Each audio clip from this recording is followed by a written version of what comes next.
All right, guys. In this lesson, we're going to talk about some functions, how you can identify them, and their graphs. This is kind of important in calculus because in calculus, you need to be able to look at various functions, know what they are, know what they look like, and also be able to recognize their graphs. So this is basically just a big summary of stuff that we've done this year. So constant functions, that's anytime you just have y is equal to some number, where I'll just say the number is c. The graph of a constant function is basically just going to be a horizontal line of some kind. So it's, whatever the value of c is, that's where you would draw that graph. Okay, let's go ahead and take a look at the next one. The linear function, it could look like this, which is the most useful form, I think. It could also look like this. Basically, you just have an x to the first power.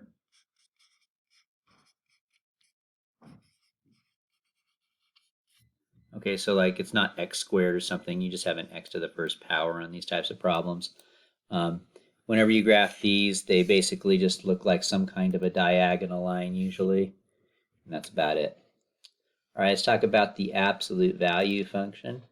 Absolute value functions look something like that. And whenever you graph them, they usually make some kind of a V shape of some kind. All right, so next we got the quadratic. Quadratics, they can look like this, or they can look like this.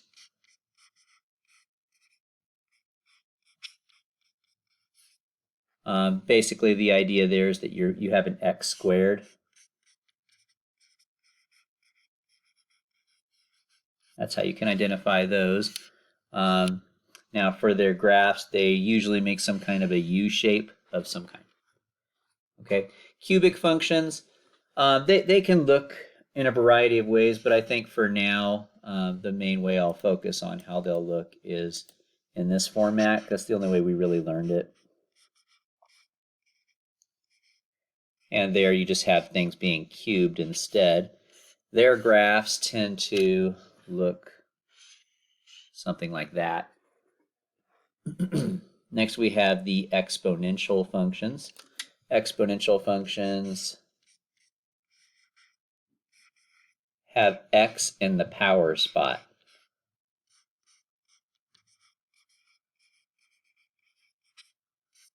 Okay, so whenever the x variable is in the power spot, that's an exponential function.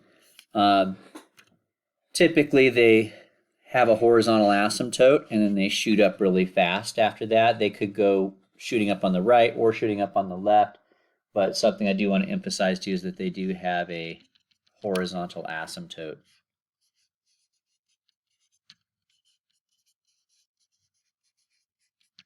Okay, rational functions, those things could look like a variety of different things, but basically what it is you just have one polynomial over another polynomial. So I'll just say like ax to the n plus bx to the n minus 1, and so on and so forth, all the way till you get to a number, and same thing on the bottom.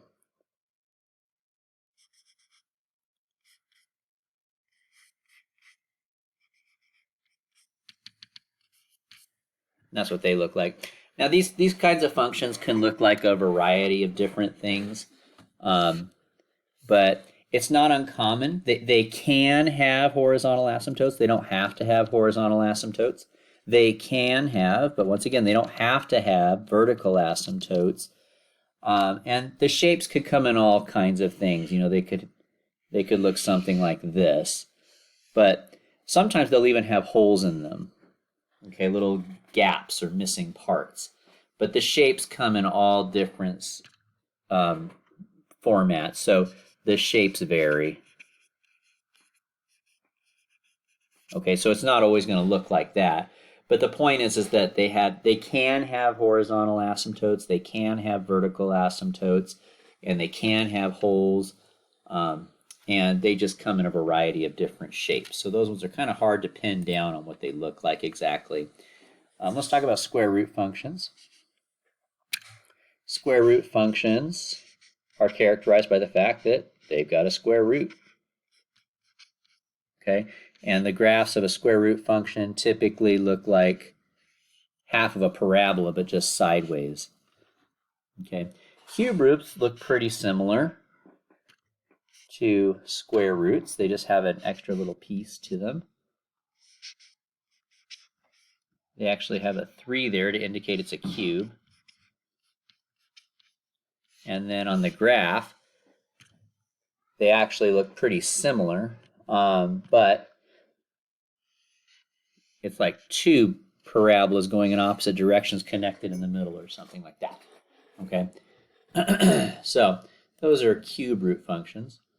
Logarithms, those ones aren't too hard to identify. They're pretty obvious. They kind of have the word buried right in there.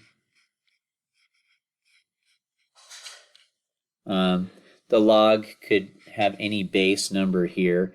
It could also be ln. Might not want to forget about that one. But log functions are pretty identifiable. They always have a vertical asymptote of some kind, and they look a little bit like a square root function, but the difference is a square root function, if you want to scroll back up here to the top, square root functions stop, whereas a log function keeps going down. Also, they have a vertical asymptote, whereas square root functions do not have any vertical asymptotes associated with them. So that's what log functions look like. Log functions actually look a lot like exponential functions, just flipped going vertically instead of horizontally. All right, the sine function, we just talked about those not too long ago. You guys know what those are. I'll put X there. You guys know that sine functions generally start at the midline and they go up like that, right? And they just kind of keep going. They never stop their pattern. Cosine functions are similar. They actually look quite the same. The only difference is where they start. So cosine functions start high and then they go down. And then once again, the pattern just repeats.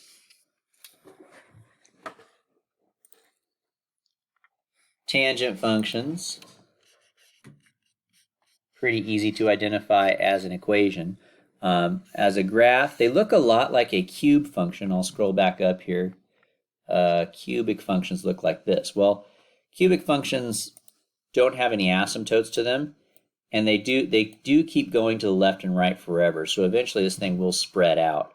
Tangent functions, although they look pretty similar to that, they don't spread out because they're barred in by these by these vertical asymptotes. So it never spreads out. It will eventually just get super vertical and never really pass those lines. So it looks very similar to cubic. Another thing that makes it different than a cubic function is that it repeats. So you get another one. And the pattern just kind of keeps going. So they look a lot like cubics, but they are slightly different because they have vertical asymptotes on them. The cosecant function. Cosecant functions basically pattern themselves after the sine function. So if you imagine your sine function looking something like this, which we drew a second ago, they also have vertical asymptotes. I'll make them solid lines so it's a little bit easier to see. But the cosecant functions basically look like little U-shapes, if you will. Okay, so that's what a cosecant function looks like. Secants are the same, it's just that they have their patterning based on a cosine wave. So it starts high and goes low first, right?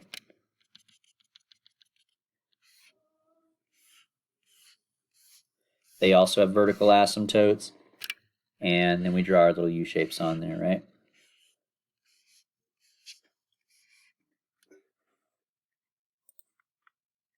Cotangent functions. Cotangent functions look a lot like tangent functions. They're just going in the opposite direction. So we have vertical asymptotes again, and they go that way. So they look a lot like tangent functions, but they are going in the opposite direction. And then finally, in one of our extra credit lessons we just did recently was the greatest valued integer functions. They look like this as an equation. And then when you graph them, they basically just look like a stair step. Okay, so these are all the different types of functions that we learned about this year.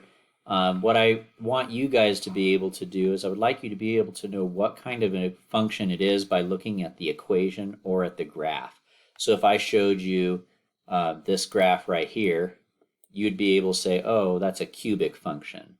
Or if I were to show you this one right here, you'd say, oh, that's a quadratic function. That's a skill that is helpful in calculus, being able to identify what type of function you're looking at, whether you're looking at the equation or at the graph. So, you guys should be able to look at this and realize that this is a, square root function. So that's about it. You should be able to know what these functions are by looking at the equation or the graph. Now we'll move on to the next part of our lesson here.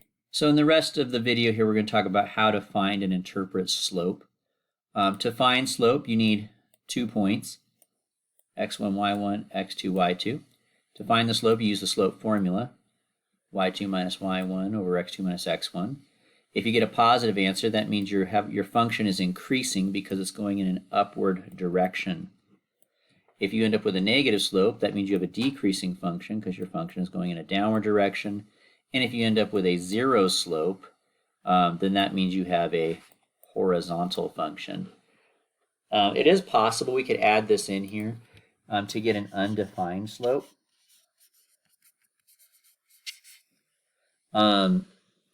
Those ones look like vertical lines when you graph them. You can't really say it's increasing, decreasing, or constant. It's not. It's just an undefined slope. Negative slopes happen when the top equals 0. So like if y2 minus y1 is 0, that's when you have a zero slope. Let me write it down here. If the bottom ever equals 0, that's when you have an undefined slope, and your line is a vertical line. And so that's what those look like. All right. So that being said, let's go ahead and jump in here. How do you write the equation of a line now? The first thing that you do is you find the slope using the slope formula. So you can do the y2 minus y1 over x2 minus x1. You plug a point in for x, and you plug in, you plug a point in for the h and the k. So you'll have at least 1 point. You plug the x value in here, you plug the y value in here, and then you also plug in your slope from step 1 here. So you plug in these 3 values, and that gives you the equation of the line. Now, when we did this back in August, we used a slightly different formula for finding this. I'm using this one because this is the one I use in calculus. So just once again, getting you guys ready for calculus here, we'll use that format. So let's go ahead and take a look at our first example. Our first example says find the slope. So that's one thing they want us to do, is to find the slope. Then they want us to determine if the function is increasing, decreasing, or constant. And then they want us to find the equation of the line. So for each one of these problems, we're going to do 3 things: slope, increase, decrease, or constant, and also the equation. All right, so for number 1, we'll call this part A, we'll call this part B, we'll call this part C. Let's do part A, finding the slope. So if I were to consider this to be x1, y1, x2, y2, then my formula for the slope would be as follows: y2 minus y1 over x2 minus x1. And that gives me 4 over negative 7. So that's the end of part A. My slope is negative 4/7. Okay. For part B, determine if the function is increasing, decreasing, or constant. Since m is equal to negative 4/7, that means it's negative. It's less than 0. Therefore, the function is decreasing. Whenever you have a negative slope, your function is decreasing. So in other words, I know that my function's moving in a downward direction. Okay. Part C. For part C, we're going to use this little formula to find the equation of the line. We're going to be plugging in three things to get the equation of our line. I'm going to plug in an x value. So let's just say I wanted to plug in 4. That's a x value that they give us. I'll plug that in here. We're also going to need to plug in a y value. We're going to plug that in for k. And then we're also going to need to plug in our slope, which we know is 4/7. We're going to plug that in here for m. And that's all you need to do to get the equation of your line. So we're going to have negative 4/7 times x minus 4 plus 5. Now we could simplify this. You could distribute and combine like terms, but not really necessary for this lesson. I think we'll just leave it at that. So there's the equation of our line. All right, let's go ahead and take a look at number 2. So for part A, we want to find our slope. Now in this one, instead of telling you the 2 points as a pair of coordinates that are written out numerically, they give us the coordinates as 2 points graphically. So you need to be aware of what those points are yourself. The x value of this point here is 3, and its y value is -2. Next, we have this point down here. Its x value is 0, and its y value is -4. And what we'll do is we'll call this first one over here x1, y1, and we'll call this one up here x2, y2. It doesn't matter which pair you call x1, y1, or x2, y2. It works either way. So my slope is going to be looking like this. We're going to do y2 minus y1 over x2 minus x1. Double negatives here becomes a positive, so I've got -2 plus 4, which is 2 over 3. Okay. For this one, since my slope is equal to 2/3, which is greater than 0, in other words, it's positive, the function must be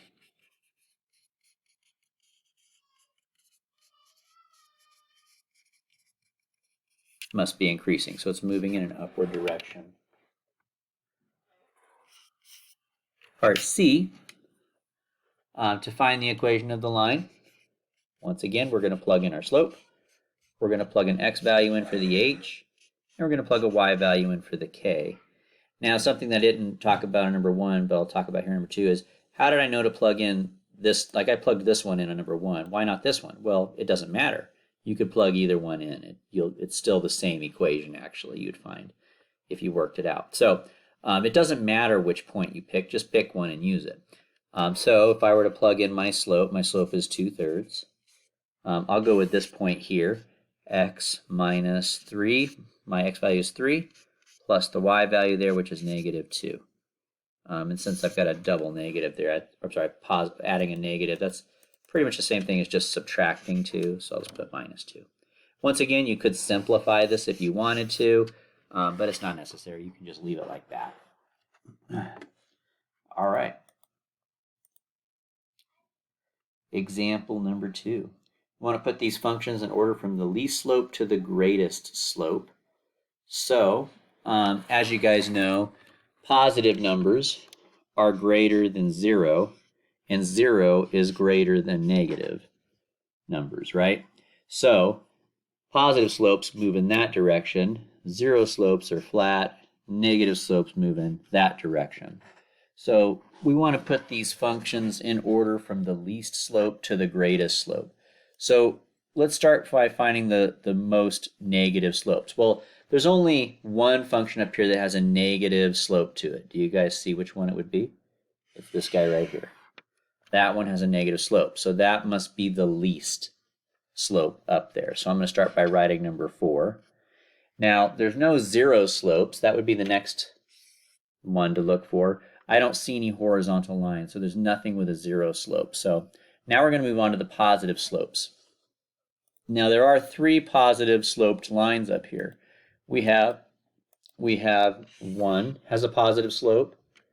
We have 2 has a positive slope, and we also have 3 has a positive slope.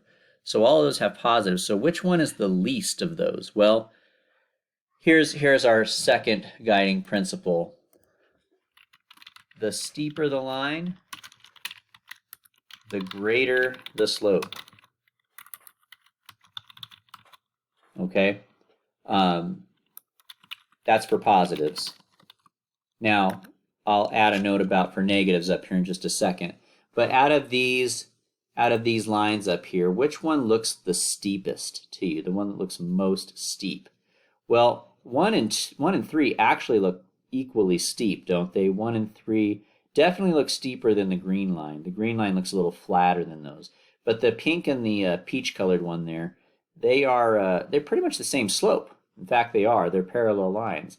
So those are equal, but they look more steep than the green line. So I would say that the green line is less steep, and therefore the green line, which is number 2, would be the next least slope. And then numbers 1 and 3 are the same slope, so I'll just put an equal sign there between them because they look parallel to me.